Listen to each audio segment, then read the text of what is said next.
نحمدہ ونصلی علی رسولہ الکریم اما بعد، نبی مکرم صلی اللہ علیہ وسلم جمعہ کے روز فجر کی نماز میں سورۃ السجدہ اور سورۃ الدہر کی تلاوت فرمایا کرتے تھے۔ حضرت عبداللہ بن عباس رضی اللہ عنہما سے مروی ہے کہ رسول کریم صلی اللہ علیہ وسلم جمعہ کے دن نماز فجر کی پہلی رکعت میں سورہ سجدہ اور دوسری رکعت میں سورہ دہر کی تلاوت فرماتے اور جمعہ کی نماز میں سورۃ الجمعہ اور سورۃ المنافقون کی تلاوت فرماتے تھے۔ اسے مسلم نے روایت کیا۔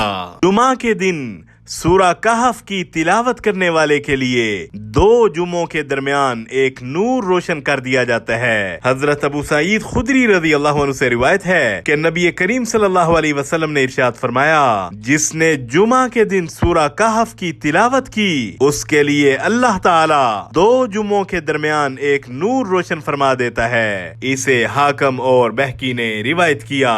امام کائنات علیہ السلام نماز جمعہ کی پہلی رکعت میں سورۃ الاعلی اور دوسری رکعت میں سورۃ الغاشیہ کی تلاوت فرمایا کرتے تھے۔ حضرت نعمان بن بشیر رضی اللہ عنہ نقل فرماتے ہیں کہ رسول اللہ صلی اللہ علیہ وسلم نماز عیدین اور نماز جمعہ میں سبح اسم ربک الاعلی اور هل اتاک حدیث الغاشیہ کی تلاوت فرماتے، اور جب عید اور جمعہ اکٹھے آتے تب بھی دونوں نمازوں میں یہی 2 صورتیں تلاوت فرماتے۔